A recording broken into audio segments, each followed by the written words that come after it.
you go to savealifemovie.com. Savealifemovie.com. Right, yeah, and you click on tickets and theaters. Then a big Canadian flag will show up, and if you click on that, it'll show you all the different cities that we're in. It's huge in that the movie is committed to being there for a week, and actually that week ends tomorrow. Ooh. And so a lot of those you'll see, unless we send tons of people there today and tomorrow, it might not be there this following weekend. Right, it all depends on volume, So right? do it today, yeah. Okay, now let's get behind the story here. First of all, you're a youth pastor. Right, that's my full-time job. That's your full-time job. So making movies is not really something you ever thought or intended you'd be doing, right? Well, I was a film major in college, and then the summer before my senior year, I got invited to be an intern at a church and work with high school students, and I worked with them for 80 hours a week, and kind of any minute of that I think was my calling. And I realized, oh, I want to do that instead of work in movies. And then for years thought I was on the wrong track. Why did I take these film classes? And now kind of all of it's come together to be able to make this film. Now, making a film ain't easy. I mean, we're talking major staffing issues, and that means major dollars. I mean, when we see about how a movie costs $100 million, you know a lot of that's gone into manpower. Right. How did you deal with the manpower issue on a low-budget movie? Yeah, so we had a professional cast and crew that came together, and so it looks like a Hollywood film, but then everywhere where there's a professional, then there would be a bunch of volunteers behind that. And I think it's one of the first movies where a youth ministry actually played a huge role in making it happen. And so like even our wardrobe, there was a wardrobe coordinator, then behind that were 5 students that really did everything else. So it's really cool. So it's a movie made for teenagers, but also made by teenagers. Now, you wrote it. I did. Was this based on any kind of real-life experience you've had as a pastor with young people? Yeah, my wife has been a high school English teacher for the past 10 years as well, and we just realized every single day that we were talking to students that were going through hurt and pain. And we said, could we make a movie that would bring hope to hurting teens and empower teens to really be the messengers of that hope? And so every character is really based off students that we've had in our own group. Tons of the storylines are really based off things that we've walked through with students. And the number one response I think students have said as they walk out of the movie is they say, that movie was so real. It's as if you walked onto my campus and started filming, which was the whole You were goal. telling me in the green room that you've had a number of testimonials from teenagers who went in desperate, depressed, considering suicide themselves, and the movie has impacted them positively.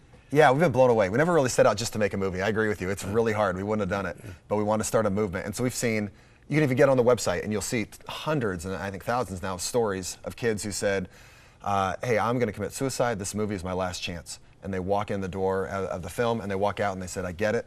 I want to be part of the solution. I need to get help. And kids who have said, I threw away my razor blades. I'm not going to cut anymore. And students that said, man, I had no idea that I was walking on campus and there were so many people hurting around me.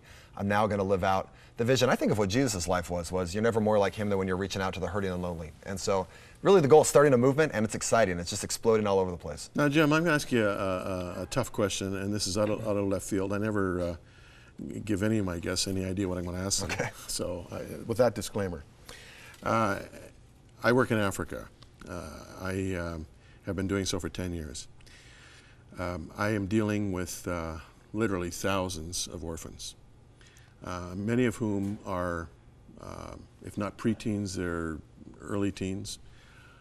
Some of them are actually leading their households because both of the parents are dead from HIV and AIDS.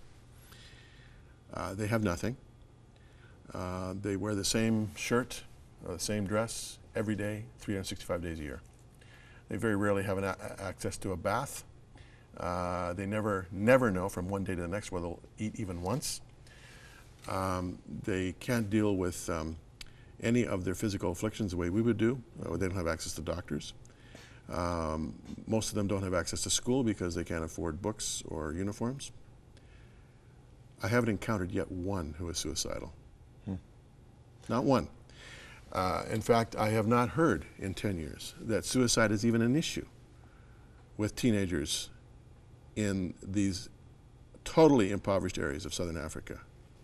Here in the affluent West, teenage suicide is a huge issue. Why do you suppose that is? Yeah, I think there's a ton of reasons. That's a pretty amazing thing to think about. I think one of them is isolation, and that we live in a culture that really isolates people. I mean, iPods and the internet, video games. I think the average teenager or half of teenagers spend about 42 hours a week looking at a screen. So by themselves. They're by themselves, whereas I think some of these other countries, you're living so much in community, Yeah, and that's how we were meant to live, Yeah. was around other people, Right. but you isolate yourself, and all of a sudden, then when you go through a difficult time, you have nowhere to turn. And there's so many places you can even see where other people, how they've dealt with it, is they've committed suicide, or they've gone into deep depression, and they go, okay, I guess that's what I need to do because I have nobody else. Whereas I think in some of these other countries, they really have true community, which is way more powerful than having the newest gadget, or different things out there. Well, even psychiatrists have told me this, and psychologists too, that I've interviewed over the years, that just having a sounding board Right. is almost worth the price of admission. In fact, a very good friend of mine in Jerusalem, when I was pastoring there, was the head psychiatrist at the Hebrew University on Mount Scopus. And I asked him one day, what constitutes effective psychiatry?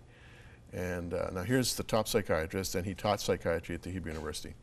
He said it's 95% listening, it's 2.5% diagnosing, and 2.5% prescription of drugs. I said, what? You mean that if I am a good listener, I can have almost as much of an impact positively on a person's life as a trained psychiatrist? He said, absolutely.